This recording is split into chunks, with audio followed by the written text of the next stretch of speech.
안녕하십니까. 전종희 목사입니다. 3월 15일 금요일 매일 성경 묵상입니다. 마가복음 11장 27절로 12장 12절입니다.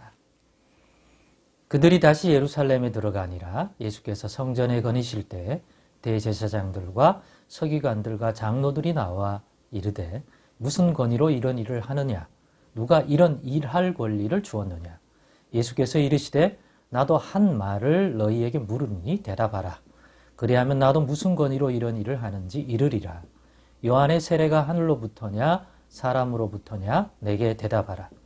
그들이 서로 의논하여 이르되 만일 하늘로부터라 하면 어찌하여 그를 믿지 아니하였느냐 할 것이니 그러면 사람으로부터라 할까 하였으나 모든 사람이 요한을 참 선지자로 여기므로 그들이 백성을 두려워하는지라. 이에 예수께 대답하여 이르되 우리가 알지 못하노라 하니 예수께서 이르시되 나도 무슨 권위로 이런 일을 하는지 너희에게 이르지 아니하리라 하시니라. 예수께서 비유로 그들에게 말씀하시되 한 사람이 포도원을 만들어 산울타리로 두르고 춥지 않은 틀을 만들고 망대를 지어서 농부들에게 새로 주고 타국에 갔더니 때가 이름에 농부들에게 포도원 소출 얼마를 받으려고 한 종을 보내니 그들이 종을 잡아 심히 때리고 거저 보내었거늘 다시 다른 종을 보내니 그의 머리에 상처를 내고 능욕하였거늘 또 다른 종을 보내니 그들이 그를 죽이고 또 그 외 많은 종들도 더러는 때리고 더러는 죽인지라. 이제 한 사람이 남았으니 곧 그가 사랑하는 아들이라. 최후로 이를 보내며 이르되 내 아들은 존대하리라 하였더니 그 농부들이 서로 말하되 이는 상속자니 자 죽이자. 그러면 그 유산이 우리의 것이 되리라 하고 이에 잡아 죽여 포도원 밖에 내 던졌느니라. 포도원 주인이 어떻게 하겠느냐? 와서 그 농부들을 진멸하고 포도원을 다른 사람들에게 주리라. 너희가 성경의 건축자들이 버린 돌이 모퉁이의 머릿돌이 되었나니 이것은 주로 말미암아 된 것이요 우리 눈에 놀랍도다 함을 읽어보지도 못하였느냐 하시니라. 그들이 예수의 이 비유가 자기들을 가리켜 말씀하신 줄 알고 잡고자 하되 무리를 두려워하여 예수를 두고 가니라. 아멘. 네, 오늘은 진리를 들을 수 있는 귀, 깨닫는 마음 주소서라고 하는 제목으로 묵상 나눔을 갖겠습니다. 오늘 본문의 말씀을 보니 예수님께 대하여 진실된 그러한 반응을 보이지 않고 육신적인 반응만 하는 대제사장들과 서기관들과 장로들을 보면서 그들은 진리를 보고도 진리를 깨닫지 못하고 진리 되신 분을 보고도 그리스도이신 분이 와서 자기들에게 행하는 걸 보고도 깨닫는 마음과 그 진리의 말씀을 들을 수 있는 길을 가지지 않는 것을 보고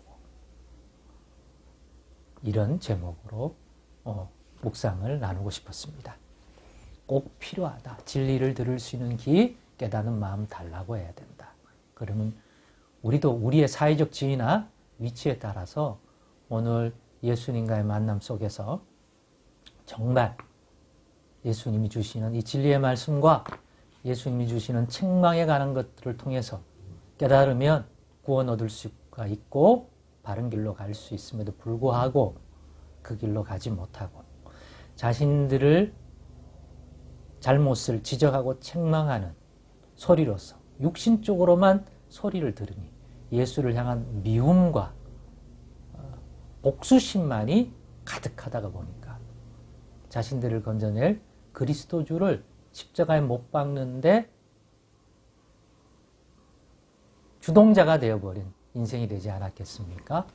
그러면서 이들이 예수님의 행하신 것들과 또 주신 이 교훈의 말씀을 들을 수 있는 귀와 그것을 깨닫는 마음이 있었다면 얼마나 좋았을까 하는 생각을 하게 되고 입장받고 우리가 과연 이 본문에 있는 이 대제사장과 서기관과 장로들과 같은 사회적 지위에서 예수님을 만났다면 과연 우리는 달랐을까?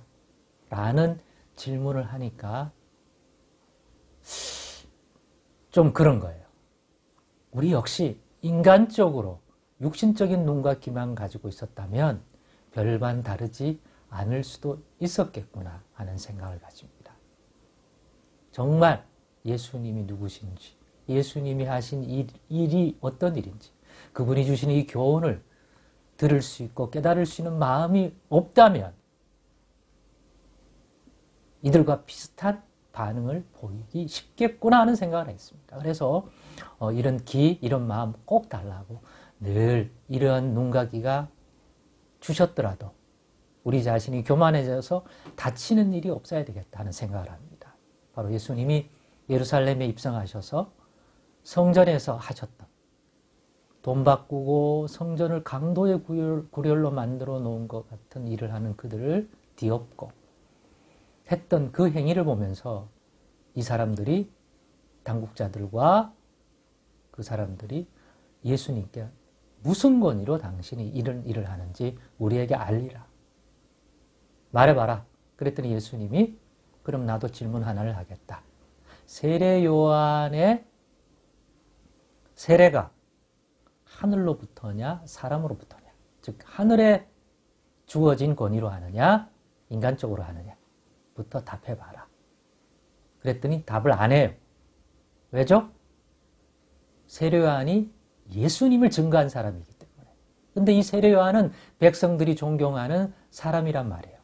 그러니까 부인할 수도 없고 그렇다고 인정해버리면 이것이 근거가 되어 예수님의 권위 역시 하늘로부터 온 권위라고 논리적인 그러한 세움이 되기 때문에 그거 깨닫는 머리는 있는 거예요.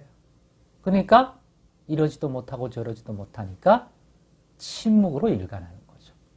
그러자 예수님도 그러면 나도 그렇게 너희가 반응하는데 거기에 보응되게 나도 침묵하겠다.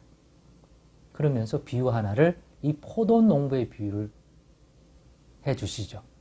그런데 예수가 누구인지 진리의 말씀을 깨닫는 귀와 마음과 눈은 없으면서 자기들 인간적으로 지적하고 책망하는 것은 귀신같이 알아듣습니다.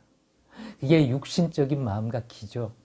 그랬더니 예수를 잡아 죽이려는 마음이 더더욱더 증폭됩니다. 그러나 당장은 못합니다. 왜요 또? 백성들의 눈치는 또 엄청 봐요. 백성들을 위해서가 아니라 백성들이 들고 일어날까 봐 그게 겁이 나가지고 그렇게 못합니다. 그러기에 오늘 묵상의 제목처럼 꼭 그러면 이 사람들이 특별히 더 나쁜 사람이냐? 그렇지 않은 것 같습니다. 처음에도 얘기했듯이 우리도 이와 같은 지위, 사회적 위치에서 이런 예수님과 같은 분을 만났다면 인간적인 눈과 귀와 생각 속에서는 우리도 이들처럼 반응했을 가능성이 충분히 있다라는 생각을 하는 거죠. 그렇기 때문에 오늘날도 마찬가지다. 정말이지 진리를 깨닫는 것은 우리의 IQ 순위나 우리의 학습의 순위 아니라 정말 하나님이 열어주시고 붙들어 주셔서 깨닫는 마음, 예수가 누구인지를 알 수 있는 그러한 눈, 이런 것들이 하늘로부터 주어져야 하겠다 하는 생각을 다시 한번 갖게 됩니다. 평생 예수를 떠나지 않고 배반하지 않으려면 우리에게는 예수님이 누구인지를 깨달을 수 있는, 또 예수님이 주신 이 교훈과 말씀을 또 깨달을 수 있는 그런 진리에 대하여 들을 수 있는 귀, 깨닫는 마음이 늘 있어야 되겠다 하는 생각을 다시 한번 다짐하면서 늘 기도의 제목이 되어야겠다 생각하는 묵상이었습니다. 기도하겠습니다. 하나님 감사합니다.